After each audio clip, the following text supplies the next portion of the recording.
Young Dolph. Now, I understand that some people that are watching this show, including Gam Gam may not be familiar with Young Dolph and Big Jook and Yo Gotti and all of these guys, or even what's happening in Memphis. I had some guys in Memphis or from Memphis actually come up here a couple weeks ago. I just ran into them at the bar. I don't know them, but I know them now because we had some good conversations at the bar or whatever. And they were saying that they was from Memphis, and so we was talking about how Detroit has changed and how it's evolved. And he was like, hey, man, I wish Memphis leadership would do this. I wish it would do this. I wish it would do that. And that got me to thinking, right? It got me to thinking because I always think about the opportunities that are in a depressed environment.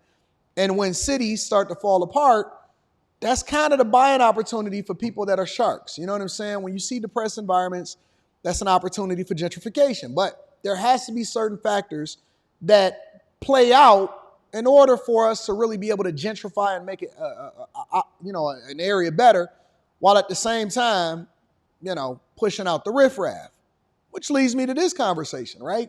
So yesterday, I get a bunch of emails from people like, oh man, the murderer or the person from Young Dolph, they got actual video and all of this stuff. And so I'm gonna bring y'all up to speed. So before we get into the video, I'm going to tell you why this is important and why this hit is a thing. So, Young Dolph was an independent artist in Memphis, okay? Really great music from a hip hop perspective, beloved by the people, and everybody loved Paper Route Empire, which was the name of his record label. Again, he was independent, he wasn't interdependent on any record label, so on and so forth. Yo Gotti is another artist in Memphis, all right? Made a lot of money. Glorilla is signed to him.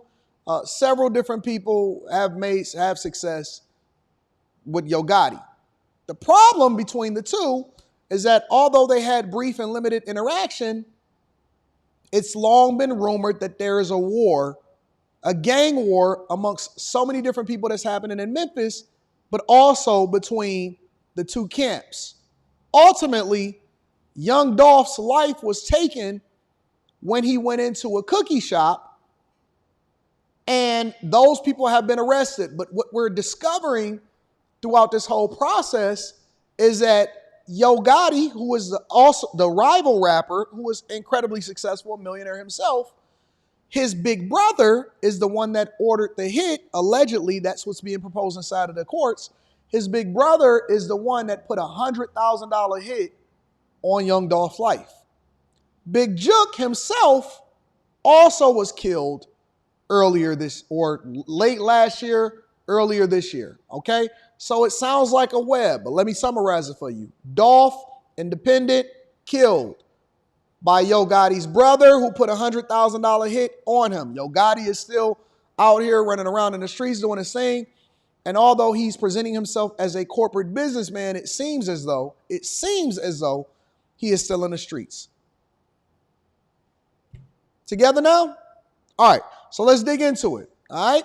So this is the latest updates from the news over in Memphis as far as prosecutors taking care of business and doing the thing that they should be doing over there in Fulton County, Georgia. But prosecutors in Memphis is now having this trial, and they're discovering all of this information, and this is where we come to. Topping your news later at 4 today, explosive new allegations this afternoon about the murder of Adolph Thornton Jr., known as rapper Young Dolph. That trial got underway today in a Shelby County courtroom. Thanks for joining us, everyone. I'm Alex Coleman. April is on assignment. Justin Johnson, also known as Straight Drop, is accused of shooting Young Dolph outside a Memphis cookie shop almost 3 years ago. But today, prosecutors told the jury it was actually a man known as Big Jook who ordered the hit. They claim Big Jook was high up a record label, CMG, a rival of Young Dolph. Big Jook, who was the older brother of well-known rapper Yo Gotti, was killed earlier this year outside a Hickory Hill nightclub.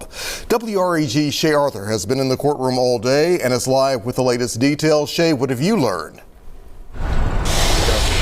Alex, I just stepped out of the courtroom just a short time ago. That testimony is still ongoing. It's really been going on this entire day in this highly anticipated trial that really so many, just not across Memphis, but across the country, have been following. Young Dolph, loved by so many here in the Bluff City. Security here at the court very, very tight. There's extra police officers up inside there around the courtroom. You have to go through 2 metal detectors to actually get inside that courtroom. And the prosecution and the defense, they've been telling some very different stories about who is to blame here in the rapper's death. Justin Johnson, one of the men accused of shooting young Dolph outside a Memphis cookie shop, sat stoic in court. Shelby County prosecutor Paul Hagerman painted the picture of the day of the crime for the jury, who was brought in from out of Shelby County. Hagerman says Johnson, an aspiring rapper known as Straight Drop, shot Dolph along with a second man, Cornelius Smith. He says the shooting comes after a $100,000 hit was ordered by Big Jook, who was high up at CMG, a rival record label and the older brother of rapper Gotti. The contract hit was arranged by a third man, Hernandez Govan. Investigators say Govan would seek out new talent for CMG and also provided drugs to Smith. The jury was shown the moments young Dolph was killed outside Makita's Cookies. Hagerman said to Johnson and Smith the shooting was, quote, just business. You see how that boy is shooting? He doing like this. Look how he's shooting. I'm going to show some more footage of this. But this is how he's shooting. That's Dolph's Corvette. All right. He had a signature look for all of his cars, which basically made him a target anywhere he went inside of the city, which I'm not even sure why he was still in Memphis. But that's Dolph's Corvette. And look how the dude is shooting into the window. His Cookies. Hagerman said to Johnson and Smith the shooting was, quote, just business. What we watch up here is so quick. And we watch it and we call it violence.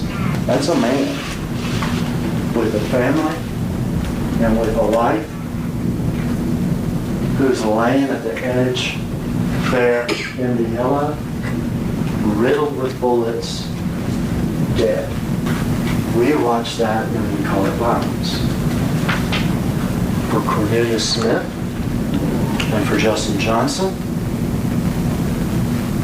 it was just business. But Johnson's attorney says his client is innocent, saying there's 2 sides to every story, and Govan was using Johnson. They like to exploit.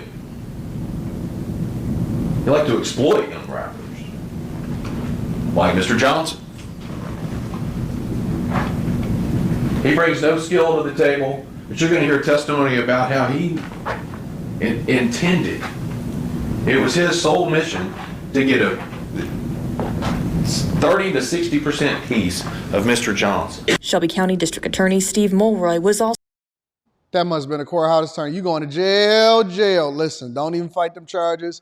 Go ahead and plead out. If that's your argument, I can make a better argument than he could. If that was the argument, you going to jail, throw away the key, go ahead and get your soap. You bunking with Fleece Johnson tonight? I got you, big dog. Also present, speaking to us about the trial finally happening nearly 3 years after the shooting. Great anticipation. I mean, this is the culmination of a lot of years' work, and there's been a lot of work done by our staff at the DA's office and also by law enforcement to bring the people responsible for this tragic killing to justice, and that's what we're going to do this week.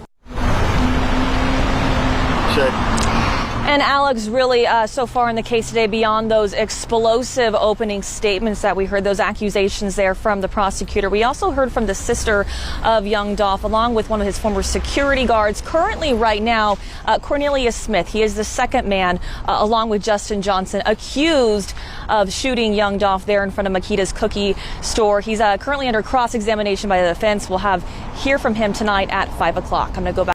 Let me share some other footage of this really quickly. This is some of the testimony from a guy named Cornelius Smith. Now, I know a Cornelius Smith. He's actually a really good guy, and he's an actor. It's unfortunate that this guy's name is Cornelius Smith also. Well, let's go through it. So, y'all. This is them showing the footage and him describing what happened in the footage when they jump out the car. All right? Yeah, it is us right there. Stop it here. It's me. Can you stop it? All right. We're going to back up. I wanted to, back up a little bit. All right. First guy out of the car, who's that? It's me. That's you? Which one of the guns do you have? I got the little Draco stab gun. Okay, that's that semi-automatic weapon, is that right? Yeah. You ever shot that thing before? Nah, I ain't never shot one of them. Okay. You can proceed, Iris. So the first person to get caught, let me say this, the first person to get caught is always the one that's going to get the most lenient sentence. because he the one that's going to turn a witness in order to get the conviction for everybody else. And this is why I tell you that we know who the killers and the dealers are inside of our communities. Why? Because all you got to do is solve for the first person. The first domino to fall, everybody else is going down too. The first person to get caught is going to tell on everybody else in order to save themselves. And this is why he's now testifying in court. Happens every time.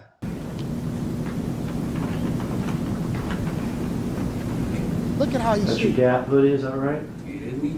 That's you, who you shooting at? Young Dolph. All right, now back it up again. like a child. Miss Iris, if you would. Back it up for Justin getting out of the car.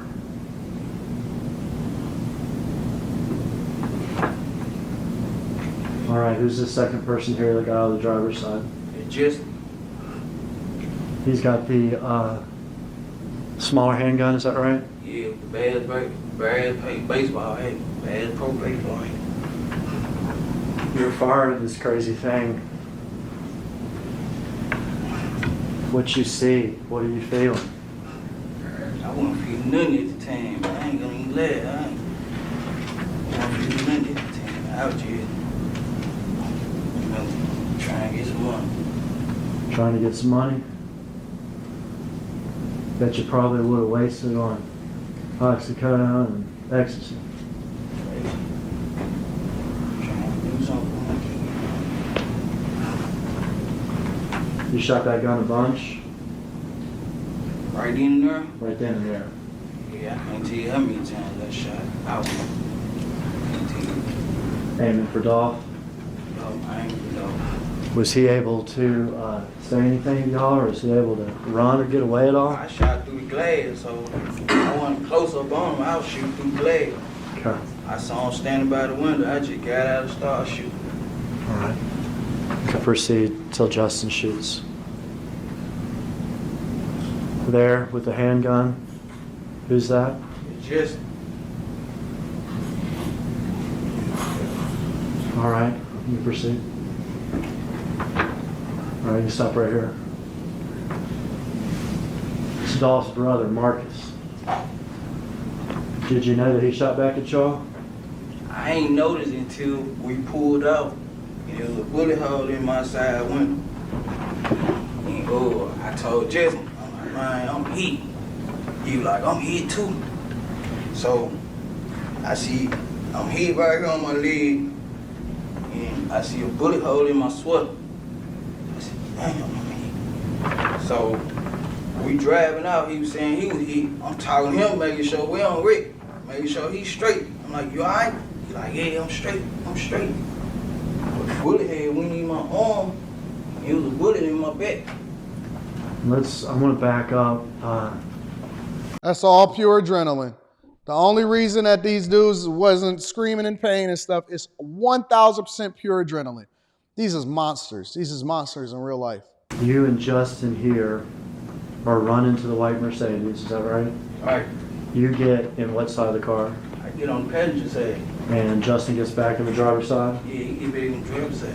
Y'all get in the car. You can watch the rest of the video here. Did y'all see Marcus getting a second gun from his car? Nah, but when we pulled out, and I knew it was shots fired, I was finna shoot back, but there were too many cars coming, and I ain't just want to hit no anybody, so I ain't shoot back. Because Marcus was shooting at y'all as y'all were leaving from down here, is that right? Yeah, And you would be in the car at this point, yeah, we was in the car. looking backwards? Yeah, I was looking back, but we had, like, how we Ooh, that driving. Lincoln is sweet. Who is driving that stinking Lincoln back there? Hold on 1 second. Yeah, I was looking back, but we had. Oh man, look at the stinking Lincoln. I mean, listen, we so used to this happening in the community no matter what. Whoever got that stinking Lincoln back there, first of all, I wouldn't even have pulled into the parking lot after I seen what I seen. But that stinking Lincoln,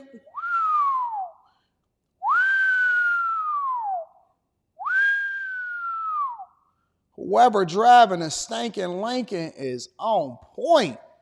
It is beautiful. That is one of the cars that is on my grill list. I will be adding that to my collection soon. Oh, wee. That Lincoln with the suicide doors. That's it right there. Oh, let me get back to the car. So, again, this is crazy. Let me play the rest of this video. Like how we were driving, like how he was driving, he was all the way on the other side, but you know, so I ain't want to just shoot back and hit him back. So the shots, all the shots that you fired, He couldn't even run because his were pants the was ones falling we saw down. right here with Dolph. Is that right? Yeah. Listen, this is what I know for sure. This is what I know for sure. It's unfortunate that this is happening in the community, but this is nothing new. And if you've ever grown up in the hood, then this is not something that I've been away from it for so long. Here, I'll give you all my final thoughts on this in a minute.